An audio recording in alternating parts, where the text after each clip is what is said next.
বিয়ের ঠিক একদিন আগে রাত্রি 10টার সময় ব্রাইড ফোন করে জানায় যে তাদের কোনো এক রিলেটিভ মারা গেছে।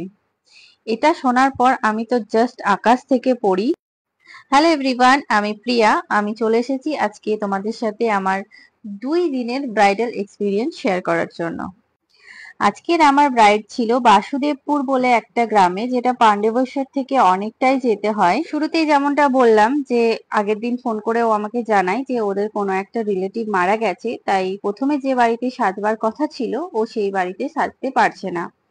যেহেতু ওর গায়ে হলুদ এবং ক্ষীর খাওয়া আগের দিন হয়ে গিয়েছিল, তাই ওর বিয়েটা নাকি হচ্ছে। আচ্ছা বলো একটু, তুমি কিরকম কি সাজতে চাও? তুমি তোমার মতো করে সাজিয়ে দিও, শুধু কলকাতার মধ্যে একটু রেড রেখো। কলকার মধ্যে একটু রেড আছে, lipstick red, lipstick red red. এমনি আই মেকআপের কোনো ডিমান্ড? না, আমার কোনো ডিমান্ড নেই, তুমি তোমার মতো করে সাজিয়ে দিও। ওকে ওকে, চলো তাহলে স্টার্ট করি। এই হচ্ছে আমার আজকের মিষ্টি ব্রাইড রিয়া। ভীষণ ভালো মেয়ে, ভীষণ ভালো ব্যবহার। মানে এত ভালো ব্যবহার আমি আমার এত বছরের কেরিয়ারে খুব কমই পেয়েছি। বলবো না যে খুব খারাপ এক্সপিরিয়েন্স আছে, তা কিন্তু না, কিন্তু এরকম ব্যবহারও খুব কম পেয়েছি। ডেটটা ছিল মে মাসের 9 তারিখে। বাইরে অনেক ঝড় বৃষ্টি হচ্ছিল, বারবার কারেন্ট চলে যাচ্ছিল, আমাকে তারই মধ্যে ওকে রেডি করতে হয়েছে।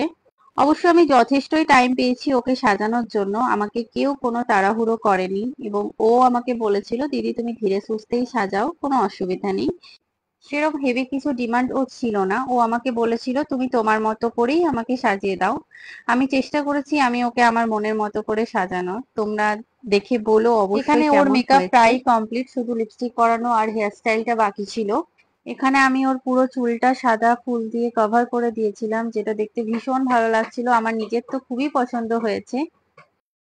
লাল বেনারসির সাথে এরকম সাদা ফুলের একটা খোপা একটা আলাদাই লুক এনে দেয়, তাই না?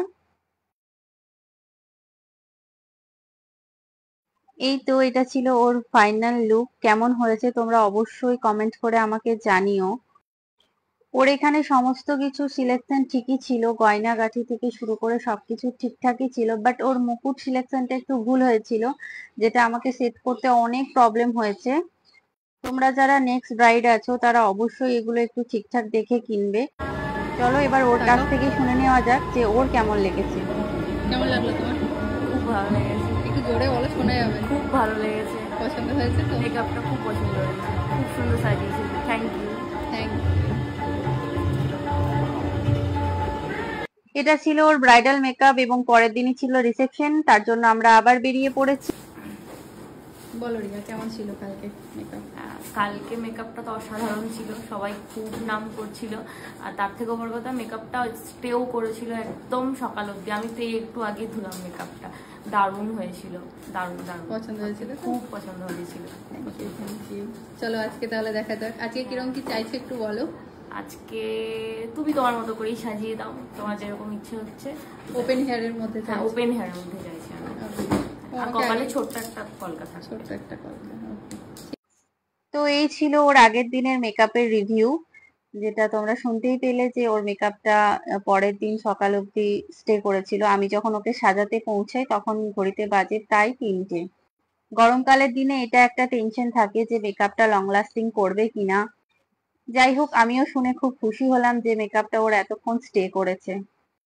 যাই হোক, ওর রিসেপশন মেকআপেও সেরকম হেভি কিছু ডিমান্ড ছিল না, ও চেয়েছিল একটু ছোট্ট মতো করে কলকা করতে। বাট তোমরাই শেষ অবধি লুকটা দেখে বলো যে আমি কলকাটা না করে ঠিক করেছি কিনা। শুধু টিপেই ওকে খুব সুন্দর লাগছিল না, আমার তো বেশ ভালো লেগেছে। ও অবশ্য আর শেষ অবধি বলেনি কলকা করার জন্য, ও তো এটাতেই ভীষণ খুশি হয়েছিল।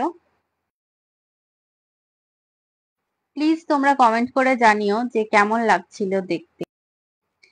এই ছিল ওর ফাইনাল লুক গয়না পরানোর আগে। তোমরাও যদি তোমাদের বিশেষ দিনে এরকম করে সাজতে চাও অবশ্যই স্ক্রিনে দেওয়া নাম্বারে কন্ট্যাক্ট করো এবং ওর মুখ থেকেই শুনে নাও যে ওর কেমন লেগেছে। দারুণ দারুণ দারুণ লেগেছে। পছন্দ হয়েছে? খুব পছন্দ হয়েছে, খুব পছন্দ হয়েছে। আজকের মতো তাহলে এখানেই শেষ। আবার দেখা হবে পরের কোনো ভিডিওতে। সকলে ভালো থেকো, সুস্থ থেকো। টাটা।